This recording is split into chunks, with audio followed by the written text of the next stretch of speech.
Hey, what's up, guys? In the realm of strength training and bodybuilding, there are all these different camps and like dichotomies.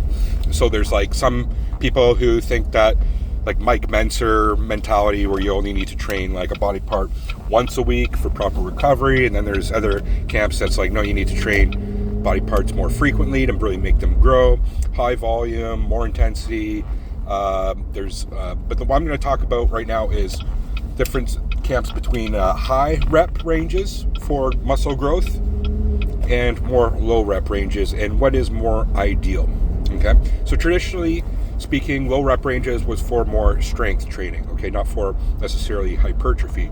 But I'm going to explain why low rep ranges can actually is beneficial for hypertrophy also. So what is the ideal rep range? Well, I think there's a number of factors. And one is what type of exercise are you doing? Is it a compound movement? Is it an isolation movement? Generally, my rule of thumb is isolation movements, I go more higher rep ranges. And in certain compound movements, I go lower rep ranges. But here's the thing, I'm just going to get pretty much right to my one of my conclusions here, which is sometimes for some specific exercises, in your specific training block, you want to go lower rep ranges for a certain exercise that you're working on.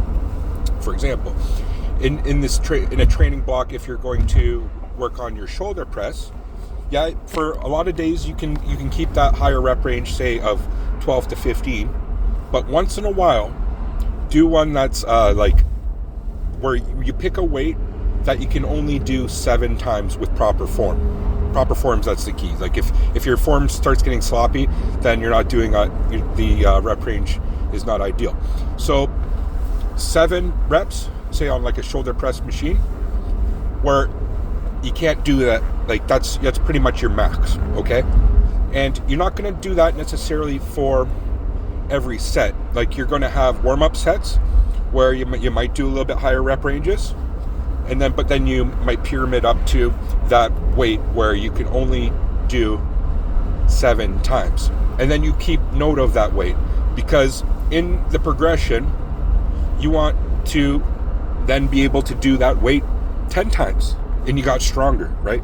So the rep ranges increase as the stronger you get, and then you add weight to find that 7 rep range. Again, 7 for me is the magic number, because below that, you're not necessarily getting the amount of reps in for muscle growth, but then above that, you're not necessarily going for you're not getting the strength. And the thing about doing lower rep ranges is you start to hit a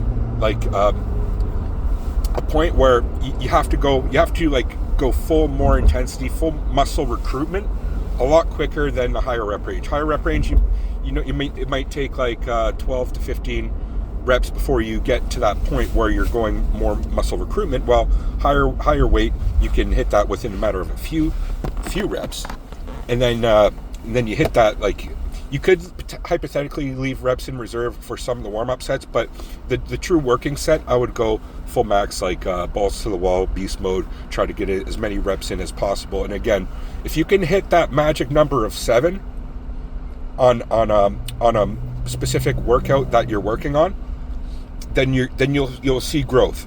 I promise you that. It's such a good number. I believe the seven around 7 or 8. So this I think works really well for more novice or intermediate lifters, because they're going to be growing a lot faster than somebody who is has been trained for 20 years.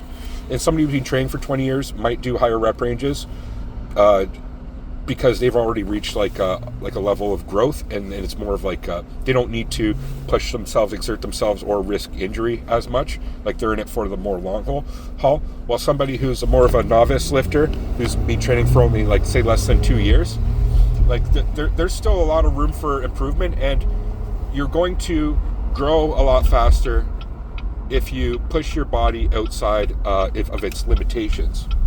Your body is going to adapt to the higher amount of weight that you're pushing or pulling, and you're going to grow a lot faster.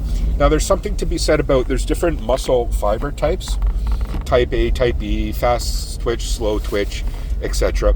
And if you think about it, like a marathon, the difference between a marathon runner and a sprinter, you look at their legs, right? A marathon runner, you think about, that's like doing high amount of reps. They're just there, you know, it's an extreme. I know it's not totally right, but, you know, their legs are pretty skinny. Somebody who's more of a long distance runner, you know what I mean? And compared to a sprinter, their legs are like tree trunks. Okay? And weightlifting, like proper weightlifting and proper bodybuilding, isn't an endurance activity. It's really about the fast twitch. It's both the fast twitch muscle fibers getting activated, and it's like a sprint more than anything. It's about getting like, it's like, imagine there's a race where you just ran for 10 yards as fast as you can, 10 steps. Well, each rep is like a step. Okay, you're not doing like 100 reps. You're not running, or like 1,000 reps, like what would be like a more long distance, like even a few 100-meter race. You're just doing a few steps. You're just doing a few reps, right? So in that sense, we're working the fast twitch muscle fibers, which are the bigger ones, and as well, what we want to be able to do is recruit the full muscle, and in order to do so, you got to lift heavy. I don't care what anybody else says. Sure, you can get hypertrophy. You can bloat your muscle up and fill your muscle up like a balloon by doing higher reps. Yeah, but you're not going to activate all the muscle fibers properly with higher reps, I believe. You will do that with lower reps, and you'll hit the different muscle type fibers: type A, type B, type 1, type 2, fast twitch fibers as well. The other thing that lifting heavy does is activate neuromuscular connections better. So you're able to train not just your muscles but your nervous system. So you'll be able to lift heavier, and that'll also increase muscle recruitment. And then when you're able to lift heavier, you're able to do more reps with heavier weight. So then you'll get bigger over time. So I encourage incorporating a little bit of strength training in, and again, so you're not going to be doing this for every exercise or every set per se, but maybe every workout for one set for one specific muscle group. Like it could be the shoulder press, a bench press, a row. It could even be an isolation movement like curls or tricep extensions. Increase the weight, find that 7 rep max that you're able to do, and just do that, and then note that weight, and then, you know, your next time do it again. And maybe before you can only do it 7 times, the next time you can maybe be able to do it 8 or 9 times, and then you know that's progressive overload, that you're gaining strength, right? You're getting more reps in, and then you can even increase weight, so you're able to do that 7 reps with higher weight. And that's where the real growth will happen. That's when, especially when you're taking drugs, when you're growing a lot quicker, accelerated rate. You'll notice your strength improve a lot. And the best way to improve strength isn't by doing higher reps, although it does to an extent. But the best way, I believe, is again, that magic number I think is 7.